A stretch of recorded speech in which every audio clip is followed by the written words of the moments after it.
Good afternoon, everyone. I'm Carol Olson Day of the New York Times. Welcome to the 11th Annual Arts and Leisure Weekend.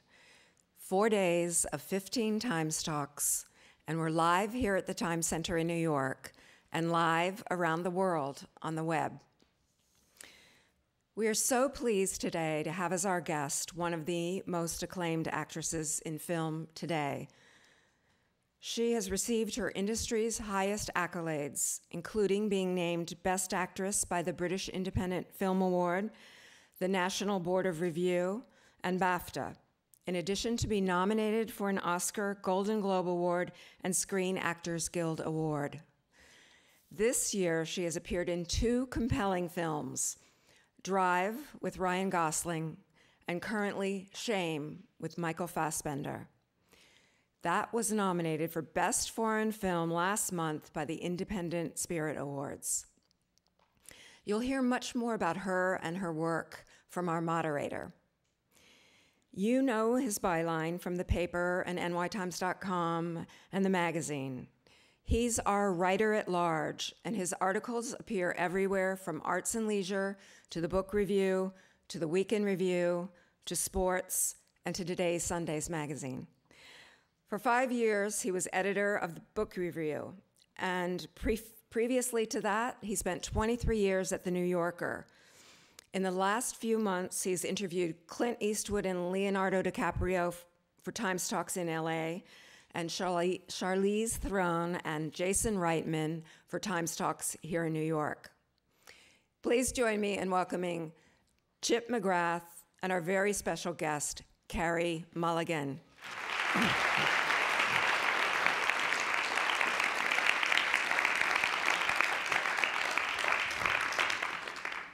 Thank you. And education. I think that that's the movie that for many of us brought Carey Mulligan to our attention. It's one of the great debuts of recent years. We'll talk about that in a minute. But some of us were lucky enough to see you in an earlier debut, which was, I saw you first in The Seagull. And I confess, I went not to see you, I went to see Kristen Scott Thomas. But she was great, and so were you. And not surprising, a lot of people have said that it was the great Seagull of our time. And if there's a better one, I can't imagine it. So I'm curious what it was like for you. How did this part come your way? You were very young then. You hadn't done much. Well, I'd worked at because the production originated at the Royal Court Theatre in London. Right. So I'd worked at the Royal Court when I was 19, just after my first job. And I'd done a play there. And so the artistic director, Ian Rickson, who directed The Seagull, had met me then and sort of vaguely knew me. And I'd been doing lots of sort of masterpiece theatre. That's what it is. Right, Bleak House. Bleak House and costume dramas and, you know, bonnets and things. And then, so I was in the middle of doing one of those bonnet things, and I auditioned for The Seagull, and was, sort of felt completely out of my depth. And then he brought me in for another audition, and I auditioned with Mackenzie Crook, who was playing Kostya, who already had the role. And I turned 21 when I did it in London. So yeah, it was sort of relatively young. And I remember calling my mum after the first rehearsal in tears, thinking I'm never gonna, you know, I was completely out of my depth. I'd been sort of playing nice supporting background roles in costume dramas, and felt like a lot with Kristen and the cast that we had. And then once we were through it, we were all really sad to finish it after 8 weeks, and there was talk of it going to Broadway, and it never didn't work out. And then 18 months later, we ended up coming out here. We changed the cast a little bit and did it on Broadway. Right. Well, and one of the changes was that Trigorin became Peter Sarsgaard. Yeah. So did it make a difference when Sarsgaard then turns up as Trigorin? How did that change the dynamic? It's different.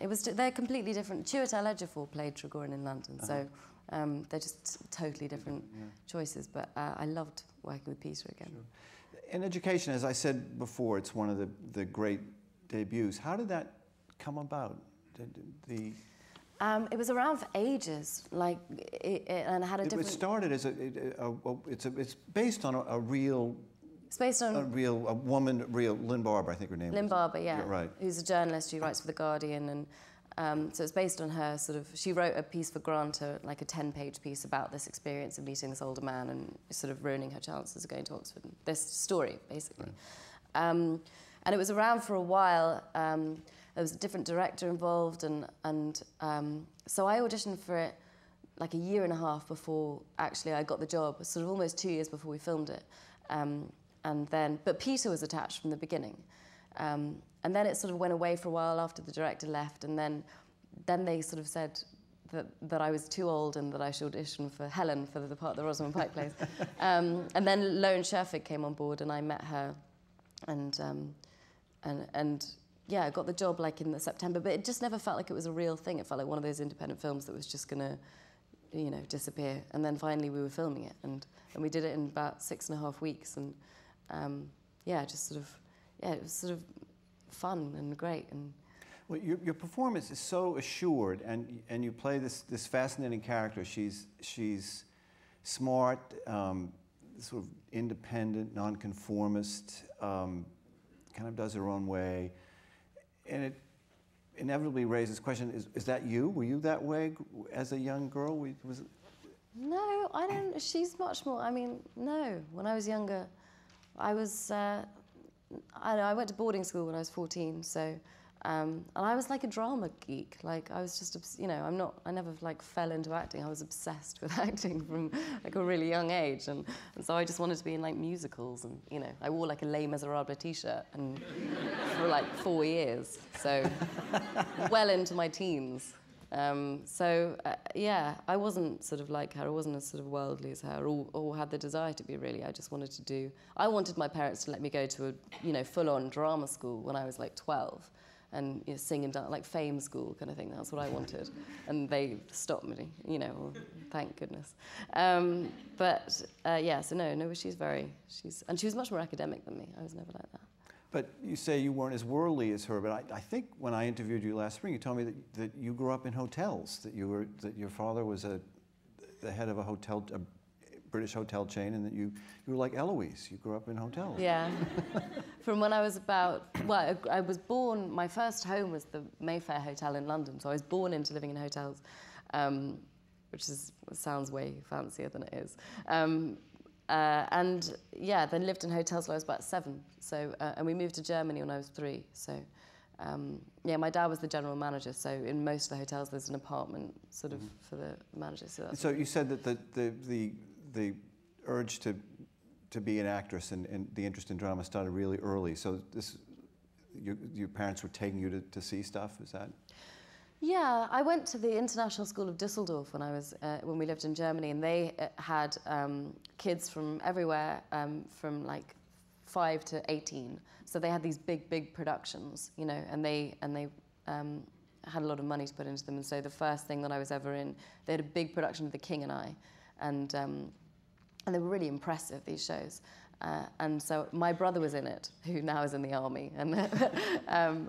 And yeah, sort of the least, yeah, we've gone off in completely different directions.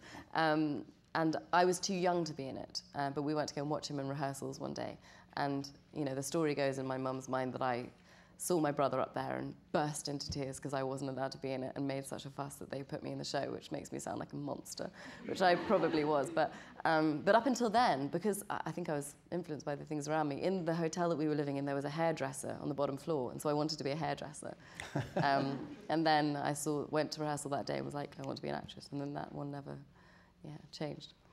So how did you get from boarding school to be an actress? I think you told me that you unlike, say, Keira Knightley, you're not professionally trained. I mean, you didn't go to the Royal Academy or any of these. England has these schools, I think more so than we do even. Yeah. And you didn't do that. You jumped right into it. Well, I wanted to. When I was at school, when I was about 17, you know, in England you choose 6 universities, I think, and you apply to them, or 5. And you're only allowed to apply to that certain number. And I wanted to apply to drama schools like RADA and Central and all these sort of big London drama schools. And my parents were very against it because they wanted me to go to university first. So I did, like, the most rebellious thing I ever did was lie to them about that, and applied. You applied without telling? I applied without telling them, but more importantly, I used up spaces on my application to apply to drama schools instead of universities. So I ended up with like one university place and no drama school, because I got rejected from everyone. And Drama Centre London told me to be a children's TV presenter or something. But it was great, because it was the scariest thing I'd ever done, and to date is the scariest thing I've ever done. Auditioning for drama school is just horrendous. And especially, there are some of them who do, like, you know, you come in with a group of 15 people and you stand on the stage and you audition in front of your competition, and it's just torture. So I didn't get in, and so I left school, didn't get my grades that I needed to go to the university that I was meant to go to. So it was a big mess, basically. My parents were furious. And then I spent my gap year just working in a pub, working in a film studio as a runner. And then towards the end of that year, I applied and got places at university. But I just knew that if I went, the chances are that I would end up dropping out, or, you know, I just wouldn't have. So I had a last-ditch attempt to, you know, get into acting, and I wrote to Julian Fellows. We should explain that Julian Fellows is the screenwriter for Gosford Park and for Downton Abbey, which the second season starts tonight. So. Yes, which I just watched the first episode. But Julian had given a talk at my school when I was younger about Gosford Park. And so he was the only actor I'd ever met. So I wrote to him and I said, you know, because I was head of drama, that I'd met him, so I thought he might remember me. And so I wrote to him and I asked him if he had any advice, you know. And he and his wife, amazingly, took me out for dinner with a bunch of other people who'd obviously written similar letters. And they said, well, go to Riverside Studios in London. They've got a great kind of drama club thing. So I started going to that. And then they said, Gina J. Oh no, then they introduced me to someone else who introduced me to an assistant of Gina J. And Gina J cast Pride and Prejudice. And she was away, but the assistant put me on tape to play one of the younger sisters in Pride and Prejudice. And then I got that job. Uh-huh. So that was sort of how I ended up, you know, they were looking for people who hadn't acted before. In retrospect, the notion of a drama school turning you down seems absurd. You are, I think, you know, one of the best, if not the best, actress of your generation. Were you crushed when this happens, or did you inside think, you know, I really have some talent? I don't know. I think I never really I mean, I never got like the lead parts at school, and I always played the men. You know? Well, that's because it was an all-girls school? Yeah. So I played like John Proctor in The Crucible. And, so I never, yeah, I don't know. It's funny. I was crushed because I wanted to go, but more than that, I just wanted to act every day for, you know, and I heard all these stories about how grueling it was, and I was like, great, I want to do that. So I was kind of crushed, but to be fair, like I went and did Psychosis 448 as my audition speech.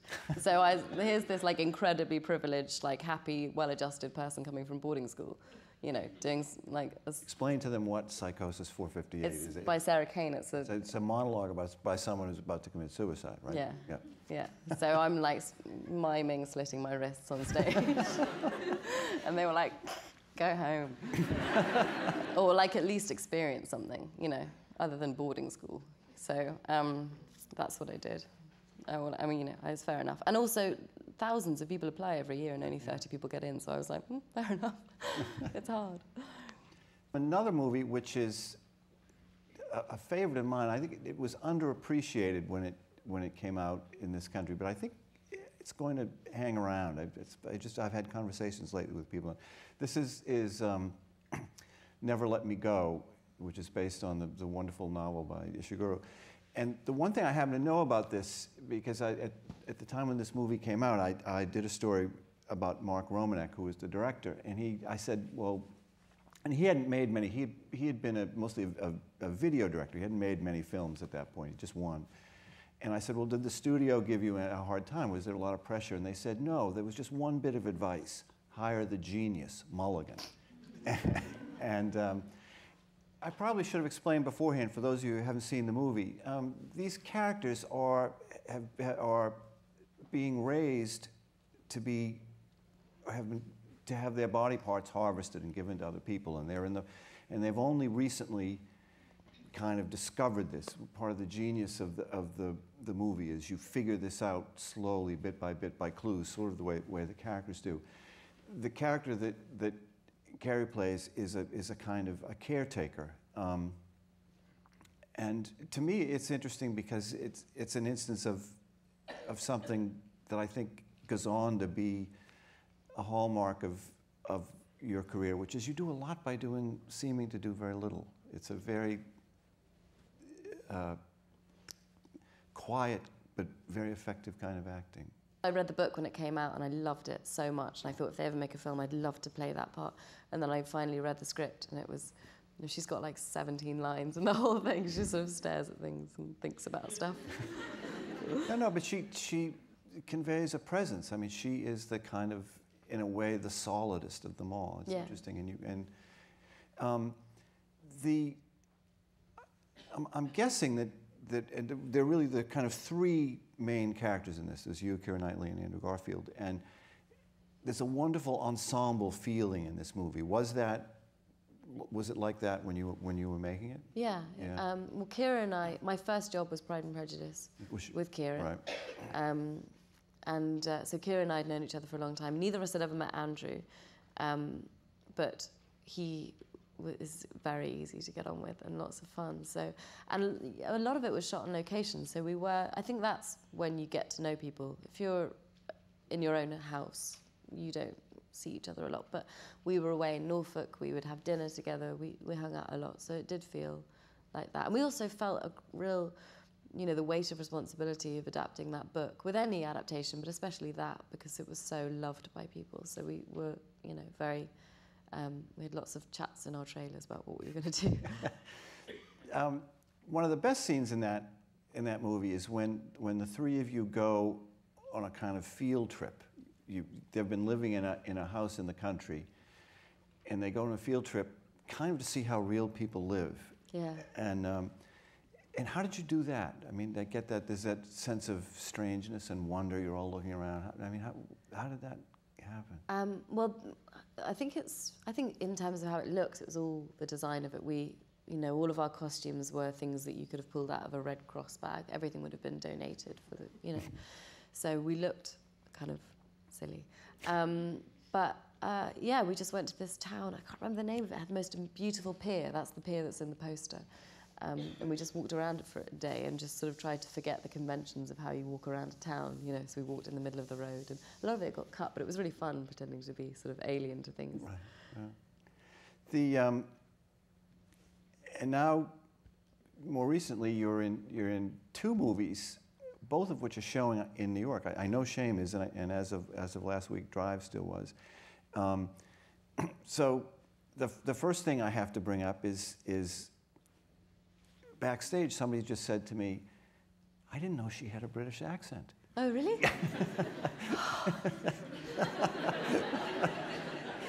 That's nice. That's really nice. So, these two movies, which we'll talk about in a minute, are both you require you to speak with an American accent. How hard is it to get it?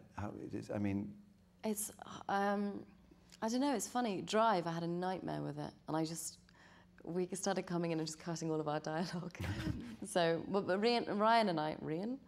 I have a really bad cold, so Ryan Gosling and I would come in every day, and I think we decided that our whole deal was, you know, there was so much chaos in the film, and you know, it's a gangster film, and we were the love story at the heart of it, or not at the heart of it. That sounds arrogant, but you know, we were the calm amidst this sort of madness, and so our scenes didn't really require very much apart from this sort of peace and tranquility, and so a lot of the lines just felt superfluous, and so we took them all out.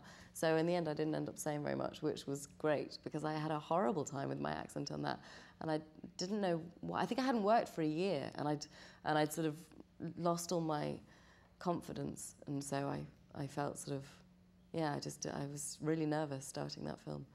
So can you say jackass now? You once said that that was the one word you couldn't. That was the hardest word to say. That's really hard. No, you still can't. And I've been playing in America for 5 months, but I can't. No. It's interesting you say that you cut the lines back, because it's a movie in which neither character says a whole lot. I mean, and it's in the nature of their characters, which gets back again to this thing that I find so remarkable, the way you do so much with so little. I'm interested, you're at a point in your career when presumably you can do almost anything you want. So what appealed to you about this project, a smallish indie thriller, dark, where again, you know, your part is a very quiet one? I did Wall Street, and I didn't work for like a year after that because an education came out and you know, all that sort of stuff happened, and then everyone started off stuff being an Oscar nomination, yeah. Right. Which is very time consuming because there's lots of parties to go to. So I stopped working for a while because, funnily enough, everyone, well, not everyone, like maybe 1 or 2 people, but people started offering me jobs playing like 16-year-old precocious teenagers. And I was like, well, that's familiar. Because people sort of see you do something and they think, oh, we can do that again and again and again. So there was just sort of nothing that different. And then that summer before that was last, like 1.5 years ago. And that summer I watched Valhalla Rising, which is one of Nicholas Winding Refn's films. And I'd already seen Bronson, and I just thought he was just the coolest filmmaker. And so I emailed my agent and just said, if I could just work with someone like Nicholas Winding Refn, that would be great. Figure it out. But no. But then he called me and he was like, he's actually got this script, and you know, you're not really kind of right for it, but he might meet with you if you wanted to. And so I read it, and there was a bit more dialogue and stuff. She wasn't it all kind of changed a bit when everyone came in. It changed when Oscar Isaac came in. It all kind of, the script changed a lot from what we all kind of came into. But I flew to LA to go and meet Nicholas, and I'd met him in Australia, and I thought he was really unpleasant. And I wasn't looking forward to meeting him, but I thought he was a really cool filmmaker. And I walked into his house, and he had his back to me, and he turned around and he glanced at me, and he turned away and he went, "Carey, you were much fatter last time we met." And I was like, oh, cheers.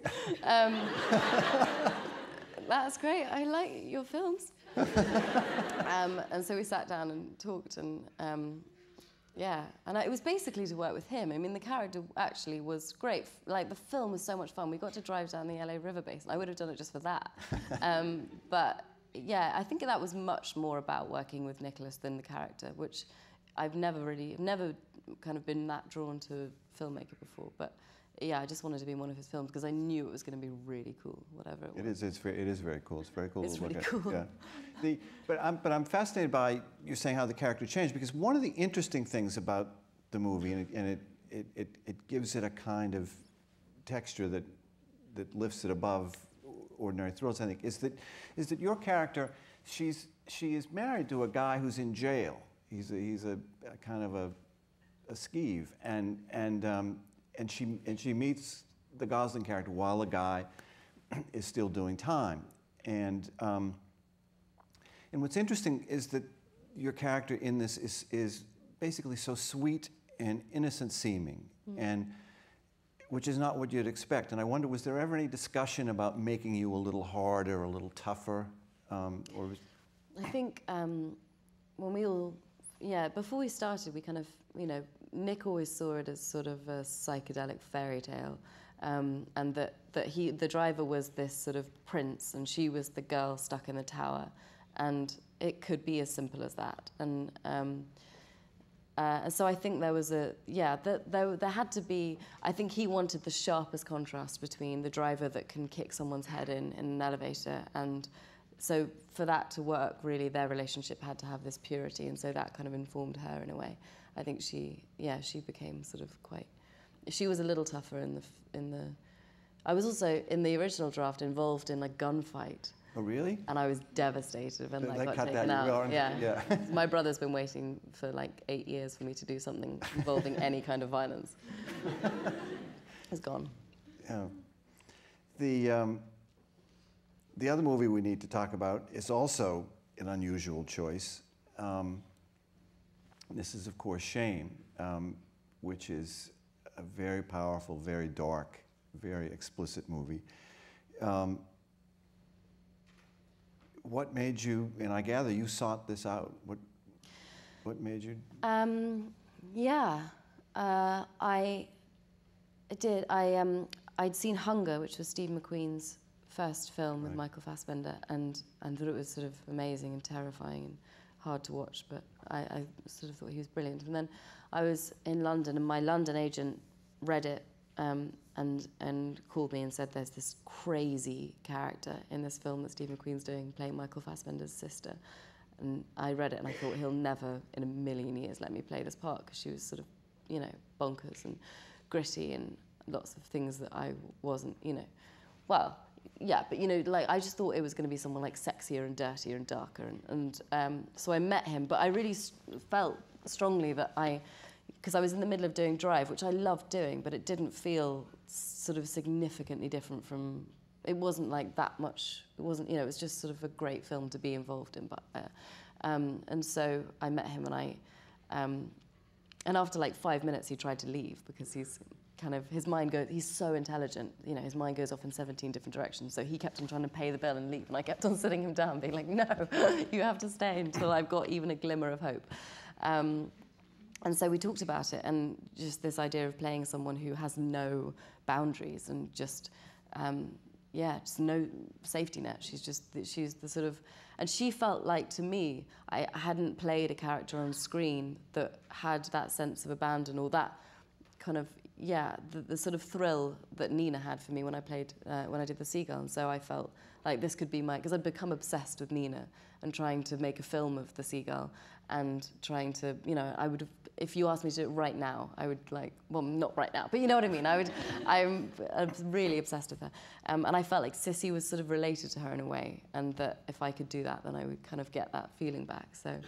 Maybe we should explain that Sissy is, first of all, I guess, if those of you don't know, this is a movie about sex addiction. And Sissy is Fassbender's kind of flaky, probably alcoholic sister, who's a kind of a would-be jazz singer. And we'll get to that in a minute. But the first thing is I'm pretty sure that when we first see you in this movie, you are nude. And it's not sexy. You're not going to show that clip, are you? No, we're not going to show it. I don't think they'd let us. I was about to leave. It's not sexy nudity, it's raw nudity. It's physical nudity. What happens is that Fassbender is sort of dodging his flaky sister, who's been calling him on the phone, and finally he comes into his apartment one day and the shower's running, and he rips open the curtain, and there you are, taking a shower, and it speaks volumes about the strangeness of their relationship that he doesn't close the curtain back up.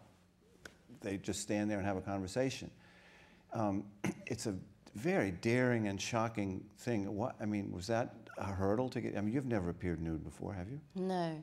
It was always like that in the script. She's actually she's having a bath, and he comes running in, and she jumps up.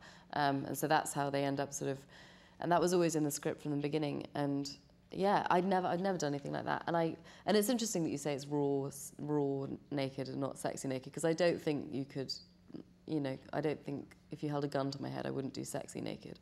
But raw naked in this respect, and having seen Hunger and the way that he, you know, the body, the naked form in Hunger was so kind of beautifully done, and with there's no fuss about it, but it looks amazing, and it serves the purpose, and that's what I felt like with Sissy. I felt it was the best way to introduce her. She's got no awareness. She doesn't care what she looks like, nor does she, you know, especially not in front of her brother, and she doesn't cover up, and it's a provocative thing, not in a sort of sexual way, but she knows that by not covering herself up, she's, you know, pushing his buttons, and she enjoys that. So I kind of ended up being all right with it. I read somewhere that you shot this on the very first day. Yeah. And is that a good idea? Would it have been better to do it later? No, you just don't want to get to know people. You know, it's much better to. Yeah, it was on the first day. And actually, by the time I was doing it, I really didn't feel nervous at all, which was so weird because I thought for a while, I was like, oh, I'll go to the gym. And, you know, and then I ended up like not doing that. I kind of went the opposite and went away and drank lots of beer for a while. And then I came back to New York and suddenly this was the first scene of the film for me. But it was kind of fine in the end. It was kind of, it was like, we improvised a little bit within it. It was kind of fun to be I happened to do a story not too long ago about Abby Morgan, the screenwriter, and I gathered there was a lot of improvisation went on. Is that right? Yeah.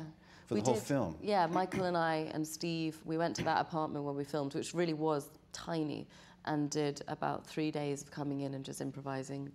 At one point, Steve said that we should all come in and get naked, so that we'd, including him, so that we'd all feel, you know, comfortable. But funnily enough, it just ended up being me and Michael getting naked, no one else.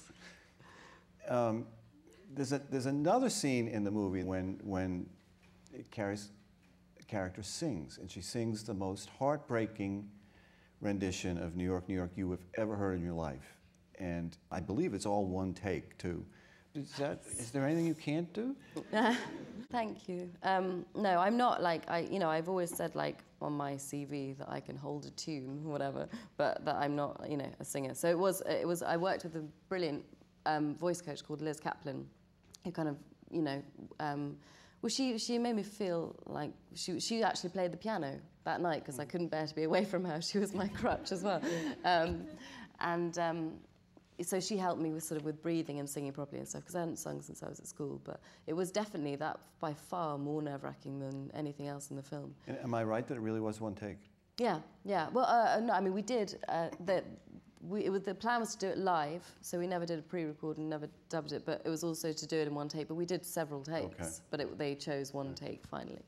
So when a take was going badly, I would just sabotage it by swearing or, you know. Now, you must have known when you took the part that she is a singer, so you must have known that you would have to sing. Yeah. Right? Yeah. So that was part of the deal. Yeah. But she was never meant to be great. You know, I think that's what I kept on telling myself. She was meant to. My version of events was that she'd got this gig through, you know, some, you know, guy in the club that she'd slept with, and she got to sing a couple of songs, whatever. You know, it was never sort of. When I found out we were filming it in the Boom Boom Room, I was like, oh, that's a proper venue. That's really, you know, they wouldn't let anyone sing there. But so, who chose the song? It turns out for the movie, it's a terrifically appropriate song because she's here in New York, and we think of this as a song about I'm going to make it, and this is, in her case, this is the last ditch. She's saying this, if I don't make it now, I'm not going to make it. Yeah. And so who chose that song? That was in the script from the beginning. Really? Steve chose that, yeah. And he always had a very specific idea about how he wanted to film it. He wanted it always to be... So I couldn't actually see Michael because the camera was that close, so I just had a little sort of fluorescent pink dot for where Michael was. But that was always his intention, for it to be this sort of bluesy version of it. Yeah. And then, as if there weren't enough harrowing things in this movie, I want to talk about the ending. So anybody that doesn't want the ending spoiled, put your hands over your ears, and I'll tell you when you can take them down. At the end of the movie, you kill yourself, and try to, and it's again a horrific scene. It's just, what was that like? That was funny actually, because he, you know, they have this long conversation on the sofa that ends very badly, and it's evident that their relationship is done. And he goes off and goes on a kind of weird, but like full-on bender kind of, and has this revelation. And she goes off and leaves all these voicemails and is very distressed. And he gets a sense that something's wrong, and so he comes running back to his apartment. And the shot starts for him in the lobby downstairs, and from there it's one shot taking him into the elevator and up 30 floors and into the room. So, and then I'm in the bathroom with a knife and there's blood everywhere, and it's, you know. So from action to him actually getting to me was like a minute and a half, sometimes 2 minutes, depending on the lift. And I was in there on my own, but there was a man crouched in the bath with a pump, pumping the blood that was coming out of the prosthetic wounds in my wrists. So it was me and, you know, him. And I can't remember his name, but he was great. But he, you know, it was just weird. So it was funny because I went into it, like I had they took casts on my wrist, they made these big, horrible wounds, and they fed these pipes through it. And I thought the whole thing was kind of whatever. And I was sending pictures to my best friend in London, being like, haha, like, I don't know why I thought it was funny. And then my friend said, you know, watch out, because it might actually make you feel horrible. And I was like, meh. And then I got into doing it, and it was the worst thing I've ever done, and I hated it. And I hated doing it.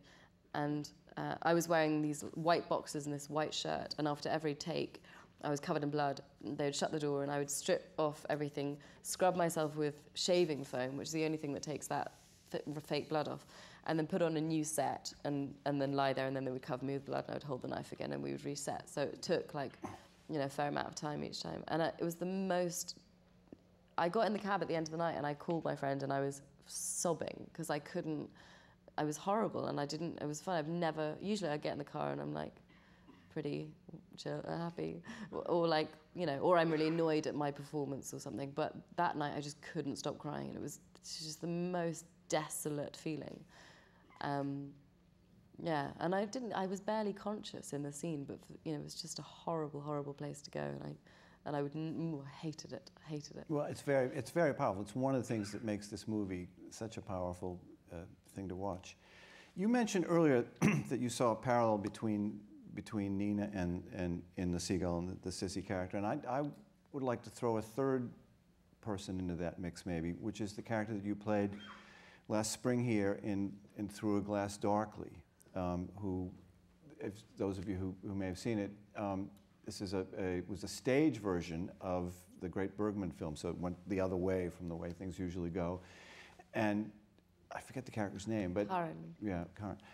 She's mentally unstable and loses it over the course of the play. And do you see her as part of this kind of thing? Yeah, I think so. So why are you drawn to these people? I don't know. I suppose when I did Nina, because I never thought that Nina was mentally ill. I thought she was pretty reasonable. But that did sort of spark my interest in a way in playing people who, you know, and Karen was someone who just saw things that weren't there and had this, you know, she was a paranoid schizophrenic, and I think it's because it's hard, and I don't, you know, I like doing things that are sort of, I like reading something and being like, oh God, I don't know how I'd do that, and then ending up doing it and being like, oh. Otherwise it's sort of a bit boring. So I think that's probably why I really liked, I wanted to, have the challenge of it, I suppose. Which, if you had to choose, this is an unfair choice maybe, theater or films, which do you love more? I think probably theatre. I think I've recently started having really good experiences making films, but I used to just get so, I'm not good at like, I'm not good at the aesthetic, and I'm not good at sort of... What do you mean the aesthetic? Well, I'm not good at like knowing, like, I don't ever watch it back. I don't know what it, I think sometimes you can do things, there are very clever actors who do films who can watch it back and notice and make changes, and they can kind of drive home the point they want to make, or they can, you know, and I can't watch it, and I just get very aware, like it takes me a couple of takes to forget that there's a camera there. And especially if it's a big film, I get very self-conscious. But with Steve on Shame, that felt like doing a play. You know, there was one camera, and generally it was all in one take, and the camera would follow us around, and it felt completely free. But when it's a big setup and it's lots of cameras, I get very self-conscious, and I love standing on a stage and not being able to see anything, and no one being able to say anything to you for 3 hours. What I'm struck by when I've seen you do both is on the one hand, there's, as I keep saying, this great ability I think you have on film to do a great deal with very little, and very subtle kinds of things. And then on stage, it's larger. And what I was struck by in Through a Glass was how physical your performance was. It's much more physical. If you've ever seen the original movie, Harriet Anderson, it's not a terribly physical performance, but you're clutching and flying all over the stage. I mean, it was. Is it hard to make that kind of switch? Between? That kind of small acting and then big acting.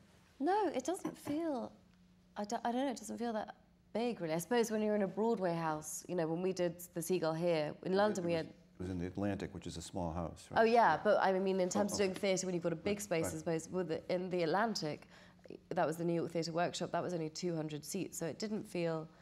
Obviously, it has to be bigger than film, but it doesn't feel like that much of a change. I don't think I think about it much.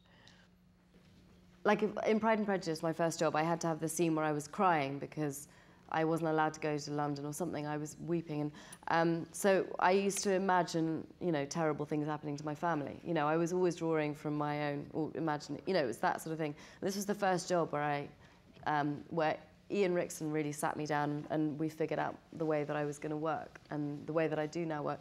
And so, yeah, there was a lot with Nina. There was a lot of Russian poetry, and you know, there was a lot of pictures and music that none of which is coming into my mind right now. But I have this book at home which is just full, and I used to write in it every day, and I used to people used to leave poems in my dressing room because they knew that I liked having a thing every day. And Mackenzie Crook played Kostya, and every night he was the first person on stage, and he would write something in his notebook, and then he'd like throw it away and throw it on the floor, and I collected them, and they were always just little bits of poetry that he would make up.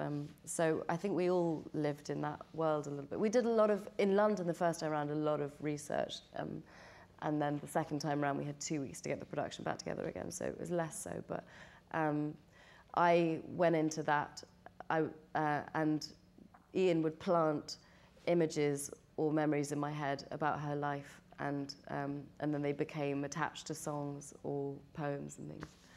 I mean, there's something amazingly cathartic about doing theatre, and also that there is a complete, there's something very frustrating about film, and that you stop and start and stop and start, and then you go home and think, everything I've done today could potentially be in the film and there forever, and it's awful. But with theatre, you don't have that experience, or apart from the 200 people who see that night and you're bad. But there's something cathartic about it. So most nights I would go home feeling much lighter than I had going into the theatre. Yeah, I think because I create memories and I sort of not sit down, but as I think about the part in the months or the weeks coming up to playing it and during the rehearsal process, just invent so many memories and things that are attached to that life. It's like putting on a hat and then just taking it off again at the end of the night. So it's just not connected to me, really, I think. Well, there are some things sometimes sort of hit you and you don't realise till... I remember being in the sort of 5th week, and my mum came to see the production for the first time, and my grandmother has Alzheimer's, and there's a line, I can't remember it, but it was, and it only resonated for the first time that night, and it was something about not knowing what was real, and you know, that sort of confusion that you have when you're, and because my mum was there, suddenly I just thought, you know, so it was very rare that things sort of affected me like that, but generally I felt sort of better at the end of the night. It seemed to me that, though, that physically it was exhausting. You looked, at least the night I saw it, you looked completely worn out at the end, and it seemed to me that this was not a play that you could do for 52 weeks or No. I think towards the end I sort of felt like I was ready to leave it, whereas when I did The Seagull I just wanted to keep going like a crazy person. But when I was, I was sort of ready to stop doing it because it was sort of, it got a bit sort of sad towards the end. I don't tend to sort of, I think the only times I ever go home and feel any sort of sadness is if I feel like I've done a bad job, or if I've gone in feeling tired and I haven't tried very hard or something, if I feel like I've, been, but generally I don't carry the character home or anything. I do think there's some, that I really appreciate a director who can sort of rein me in if I am too emotional. Or, Nick said to me on drive, he was like, "You're not allowed to cry in this movie because you cry in every movie." And I was like, and I almost didn't cry. I think I cry once when I slap Brian outside the elevator. I give him a big slap and then I drop a tear. And I think even then he was like, yeah, I think there's something, you know, I think sometimes you can, I remember being on stage doing The Seagull and doing something and being so overwhelmed by emotion and thinking I was brilliant because I managed to cry a lot. And then I came off and it was not a good show and everyone thought so, including the director who was like, "What are you doing? You need to..." So I think it's good to, yeah, sometimes you get the privilege of saying really beautiful dialogue and sometimes, and you know, someone who's thought about something and found the best way of expressing love or sadness or grief, and you get to say it, and sometimes it does sort of, yeah, affect you a lot. I mean, Shame really it was sort of Steve and Michael Fassbender and the character were all things that you know, were all kind of big draws. With the Coen brothers, I'm in New York doing pre-production on this Coen brothers film about sort of 60s folk music. That's because I desperately want to work with the Coen brothers, but also the character is completely different and not a big part at all, a very small supporting part, but a brilliant character and very different from parts I played before. So it kind of varies. You get to sing again? I don't know. So yeah, I think it varies from job to job, but I do enjoy, there's nothing better than sort of having complete faith in a director, because you can look at them, because you can be so paranoid, or, you know, you can look at them at the end of the day, and if they give you a nod, then you can go home and not torture yourself for hours. I have to ask you, I'm sure everybody's dying to know, your most recent project is The Great Gatsby, which you have been filming with Baz Luhrmann as the director and Leonardo DiCaprio is Gatsby. So how is that? Is it done? Is it? It's almost done. Almost done. Yeah, I've been in Sydney since August doing it, and it's great. I love doing it. It's not finished yet. It will be shortly, but it's been great. I struggled with it at the beginning, and then I really started enjoying it. Struggled? How so? I think that was the same thing. I think it was you know, the film's very big, but, you know, it's a very kind of, the cameras are huge and they're on cranes, so, you know, and they come zooming towards you, and it's like War of the Worlds, and you know. Actually, one of them, no, I won't tell that story. So that's intimidating. So that took me a while to get over, and then I really started enjoying it, and then like that, it was over. So we're going back in a couple of weeks to just finish it up. Now, is The Great Gatsby an iconic book in England? In this country, every sophomore in high school reads it. It's a kind of, yeah. Is it the same way for? I don't know. I didn't read it, but I know people who did read it at school and people who are now. But I don't think it's as big as it is here. It's not like, you know, Great Expectations or anything, but it's yeah, it's a big book everywhere. Right, and of course, the burden I think that's on this movie is there's never been a good one. Even here, this is this great book. That's for you to say. I don't know. You don't know? Okay. I don't know. I mean, I think we all have the same. We all love it, and we all feel very kind of privileged, and we're all trying our best. But I think with any adaptation, millions of people all over the world have read it, and each person has a different. It's just there's no way of. Right. But the pressure is definitely. Yeah. So what now? Do you have a Southern accent for this? Have you? Slightly, yeah. There's twinges. And how hard was that to get? I had a great voice coach. I had Tim Monick, who I worked with on Wall Street, and he's wonderful. He's working with everyone. So he comes in and gives you little reminders, which is helpful, which I need.